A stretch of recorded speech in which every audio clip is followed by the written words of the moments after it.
Պարոն Հայրապետյան, պրակտիկ կյանքով եմ խոսելու։ Երկիր մեդիայում տարիներ շարունակ Դոյչե Վելեն ամենօրյա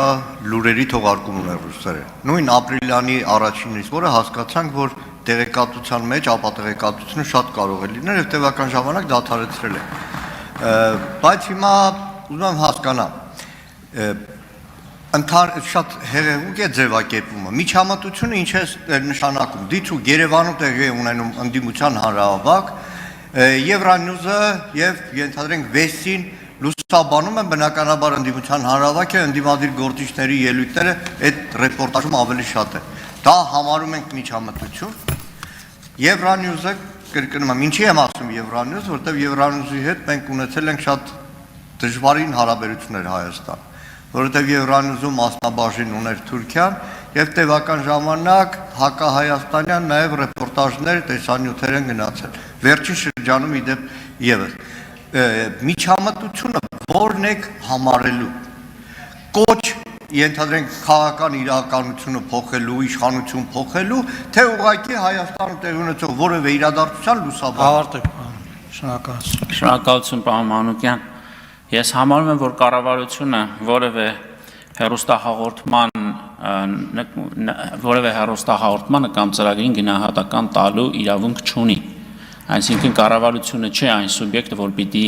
համարի կամ գնահատական տա դա միջամտություն է, թե միջամտություն չէ։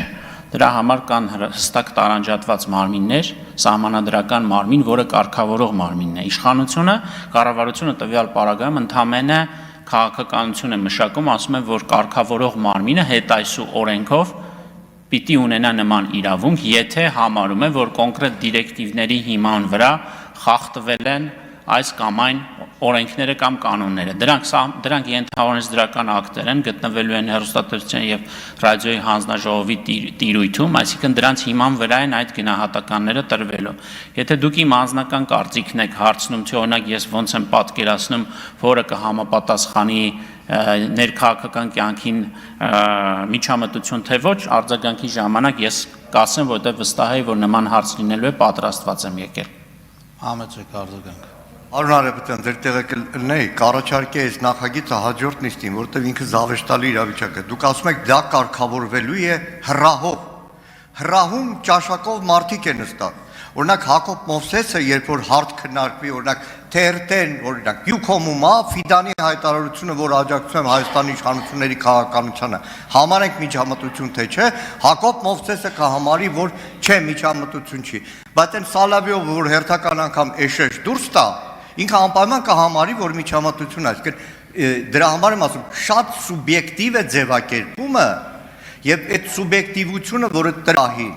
ըստ ճաշակի ըստ հիմքի է լինելու, որը համարենք միջամտություն, որը չհամարենք միջամտություն եւ արդյունքում դրա համար է հասարակության մեջ անհանգստություն, որ այս նախագիծը այս պահին գալիս է ընտրությունների ժամանակ եւս մի գործիք տալու, որպեսզի իշխանությանը ոչ հաճո հեռուստաընկերության ռեպորտաժի վրա դրվի սահմանափակում։ Եթե օտարերկրյա հեռուստածրագրերի մասին, որովհետև եկեք հստակ արձանագրենք, դուք վստահ եմ նկատի ունեիք օտարերկրյա, որովհետև տեղական հեռուստաալիքների մասով նման կարգավորումներ չկա, հանկարծ այդպես չընկալվի, հա, դրա համար պարտավոր էի սրան արձագանքել։ Հիմա ես ասեմ, ես ոնց եմ մտածում, բայց խնդրում եմ հեռուստատեսության եւ ռադիոյի հանձնաժողովի գործընկերներին չլսել իմ այս ելույթը, որպեսզի նաև տպավորություն չլինի, թե ես ուղղորդելու եմ, թե ինչ ենթավորված դրական ակտեր եւ ինչ բովանդակությամբ իրենք կգնեն, այս մասը կառաջարկեմ չնայեն, հենց այս պահից սկսած, թե չէ հետո կասեն ով լավ լսեք եւ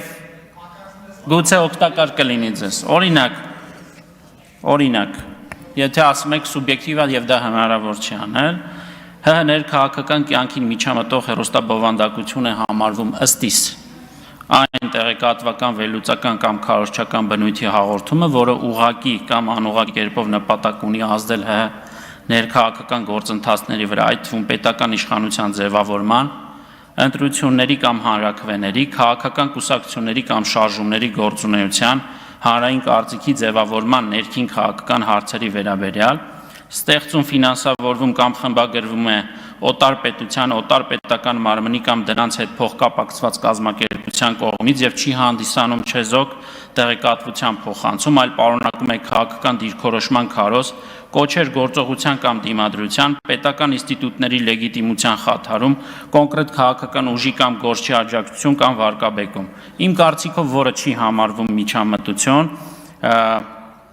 փաստերի վրա հիմնված լրատվական հաղորդումը առանց գնահատականների, ակադեմիական կամ վերլուծական քննարկումը, եթե չկա կոչ կամ քարոզ, միջազգային կազմակերպությունների պաշտոնական զեկույցների ներկայացումը, ՀՀ ներքին կյանքի մասին կարծիքներ, եթե դրանք չեն արտադրվել կամ ղեկավարվել օտար պետության կողմից։ Նաև գործնական չափանիշներ կարող եմ առաջարկել գործընկերներին, օրենքում կարելի է ամրագրել գնահատման ավարտում եմ, կես վայրկյան, գնահատման չափանիշների ցանկ, օրինակ բովանդակության նպատակային լսարանը որն է,